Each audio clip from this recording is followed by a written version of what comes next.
Hey everyone, I wanted to share this new vlog about Morocco. It was my first time actually touching down in Africa and on the way in Europe also. So I'm actually really happy that I was able to get 2 more new continents under my belt in my travel experience. It took me around 19 hours of total travel time to get there from where I live in Virginia. Took a lot longer to get back, which I will leave out of this vlog. But, you know, sometimes flights get canceled and you have to spend the night in the airport. So there you go. It is about 6 a.m. local time in Paris, but for me it feels like midnight, and I started flying at 8 a.m. I went to Morocco to participate in a meetup with the group called ExodUS Summit. It is a group of Black women who are either expats or nomads or wannabe expats or nomads living abroad to escape the United States for various reasons. And so we met in Marrakech, Morocco. There were almost 100 of us, and I did not know, I think I only knew 3 people maybe when I arrived at the most. So it was really great to meet so many other like-minded women like myself. Everyone was so lovely. It was so much fun. And so here we go. My hotel room was very much like the hotel room that I had in Medellin, Colombia at the Diaz Hotel. Very, very similar setup. Almost eerie how similar it was, especially between, South America and Morocco. But maybe they are all run by the same parent company, because this was Radisson Blu. And I was the first one there because even though my cousin, who was my roommate, had already arrived, she had left early in the morning to go to the Azuna waterfalls and hiking. So when I arrived, I was exhausted and I got that early check-in, and this is what happened when I walked in.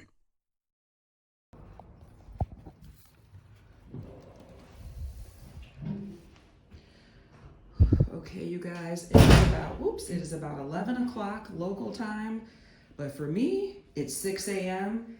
And I have been up since yesterday, have gotten maybe an hour or so of sleep at the most. So I'm about to jump into one of these bad boys as soon as I finish this video and taking a shower. Let me show you what else is going on here. So, all right, that's the view it's looking like. Little balcony situation, very close to another building.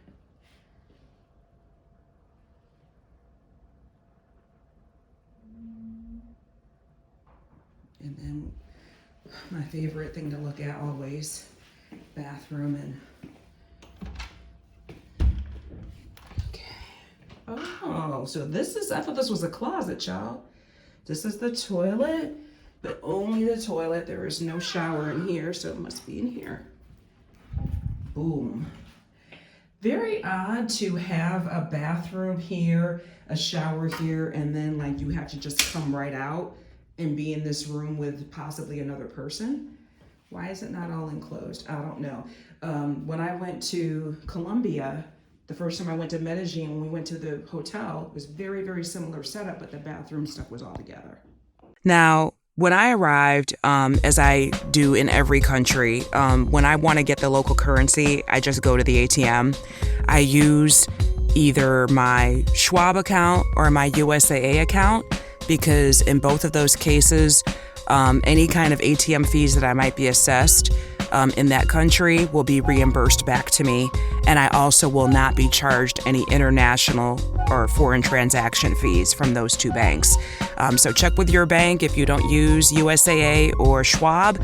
Check with your bank to see what they charge, if anything, when you go international and use ATMs. The welcome reception was really fun, and I don't have a lot of footage here for you because it was taken by other people, but we had Soul Train lines. We did all kinds of things. I mean, we were playing crunk music, hip hop, salsa, all kinds of stuff in this group, and a lot of the women that are here live in Spanish-speaking countries, so it was no big deal for people to kind of jump in like my new friend did here. I just walked up to her, started doing some salsa, and she joined me. And so it might look like we arranged this, but everything was very impromptu and just having fun. You know, I can't go nowhere without dancing.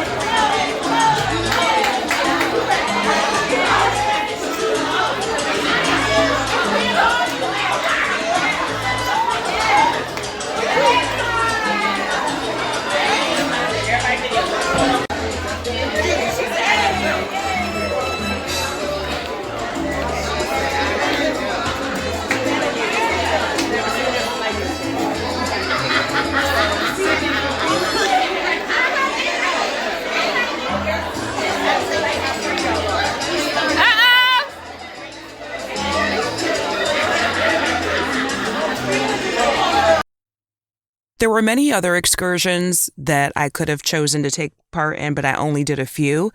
The first thing that I did, though, on my own, well, just with me and my cousin, rather, not the group, was a hammam. And a hammam, it's something that you do at a spa. I don't know the full definition of it, but there's a lot of body scrubbing, a little massaging, lots of water, sauna action, like combine all of that.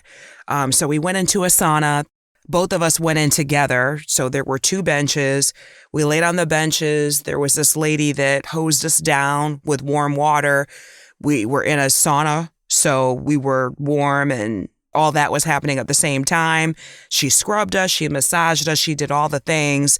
And I actually only wanted a massage for real, but that's not what ended up happening. So you go in this room, you're naked, you're in the sauna, and you're being sprayed and scrubbed, and you feel very much relaxed and ready to go to sleep when it's all over. I felt super relaxed afterwards. Our particular hammam was in walking distance of the hotel, and it was a little difficult to find with the Google Map walking instructions, but once we got there, we realized that everyone spoke only in French. Now, this was a place that was recommended to us by someone else in the group, and she told us it wasn't like, you know, the top of the line, #1 hammam listed on TripAdvisor or whatever, but it was good and it got the job done. So although there was a language barrier there, we did our best. And like I said, it was very relaxing and our skin was smooth. And that was our, first thing together. The first group activity I did was going to this garden called Jardin Marjorelle.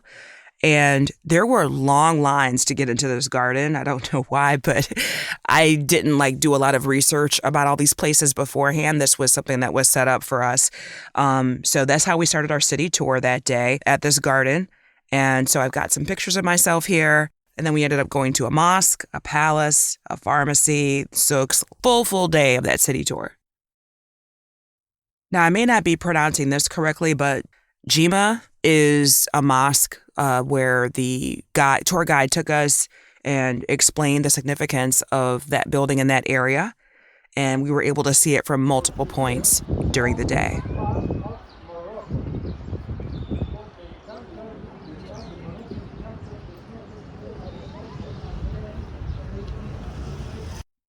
The Bahia Palace was even more populated than the other places we had went so far.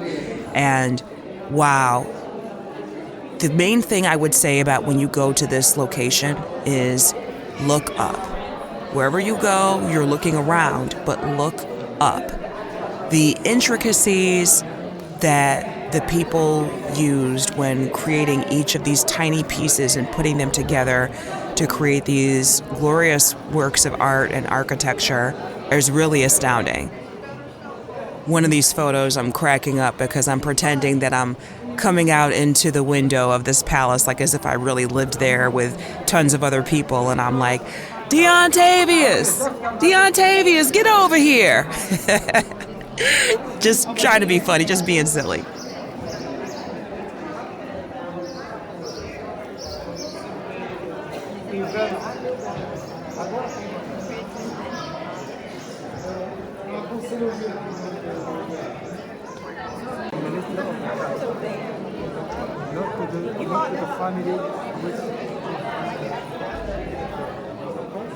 course. Sorry.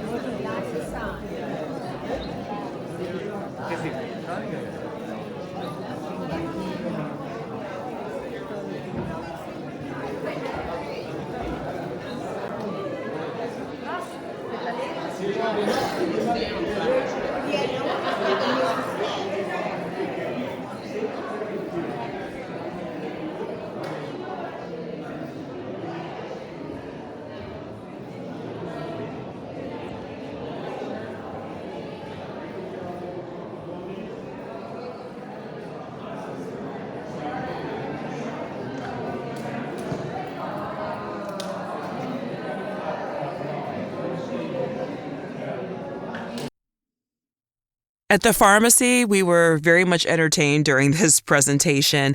This guy was telling us about the different kinds of Moroccan oils and lotions and herbs and spices that naturally take care of various illnesses and conditions like diabetes or dermatitis or eczema, things like that. So my basket was not full, but I think I spent I did spend 600 Moroccan Daree, which was about $60 USD. We're sure. I can give you to smell that one. Yes, I'm certain it's not. This is the cumin. It is for salad, vegetables, barbecue to sprinkle on, and the cumin here in Morocco, we use it as a medicine. Good for people who have bad stomach. How to use it? 1 teaspoon in cup of water, mix it very well, and drink it. It works for people who have bad stomach. But At the Souk, it was not as congested as it normally is.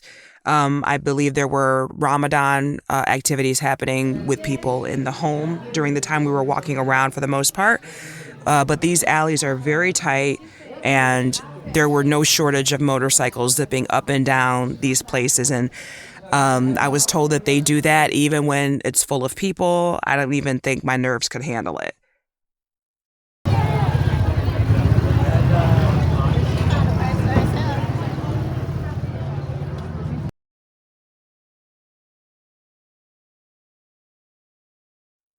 My favorite group activity / excursion was going to the Agafay desert for the ATVs and camel rides. I had ridden ATVs when I was in Hawaii, and I've got a podcast recap all about that I'll link here. But I did participate in taking pictures with the camels. Didn't do the rides, didn't do the ATVs, but took pictures there. And it was nice. We were there for probably about 3 hours. And then we spent the rest of the time at a camp.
I liked Moroccan food.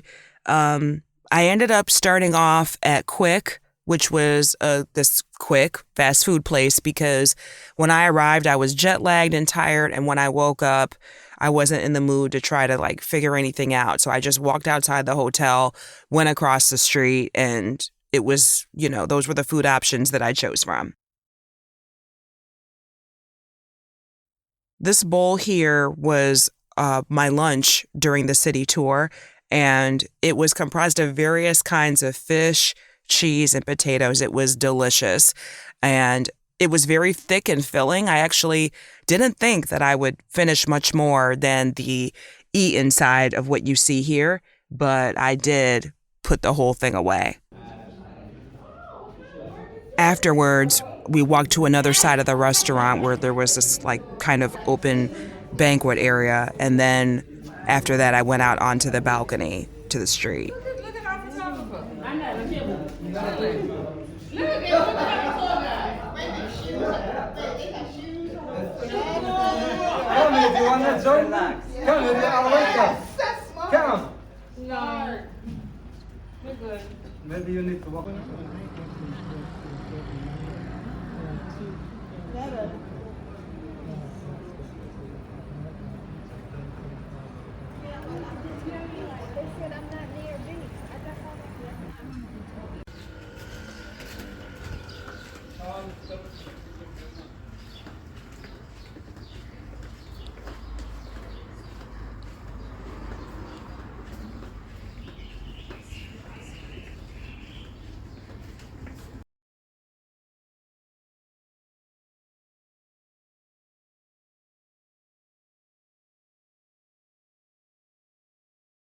I had went to a couple of different sushi places, but the one you see here was really, really short-staffed. It took a long time to get our food, like over an hour.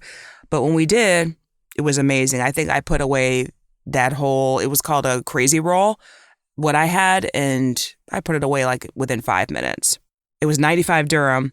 And one of the things I like about paying for things here in cash or whatever is that what the price is what the price is. It's not like added taxes and all these things. Now at the hotel, yes, you still have that. But when we went out to eat, wherever I went, whatever I paid for, like the 95 dirham, I gave him 100, tried to give me change. I told him to keep it. One of the things that I really didn't know about Morocco, I knew it was in North Africa. I knew it was close to Europe, but I didn't realize that I would not really see African people the way that I would picture seeing African people. And I'm sure that has something to do with the history, the colonization of Morocco. There were many, many people that not only spoke Arabic, but also spoke French. And so that was a learning lesson, but I did not know any Arabic or French, and I was able to get by for those 4 or 5 days. Just knowing English and using my Google Translate app to communicate otherwise.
I think I want to go back to Morocco, but I don't know when, and it would definitely be a different city than Marrakech. I would explore some other places. And of course, there's other places in Africa and Europe that I would like to visit. I will be in Lisbon, Portugal in June of 2023. So look out for a recap about that.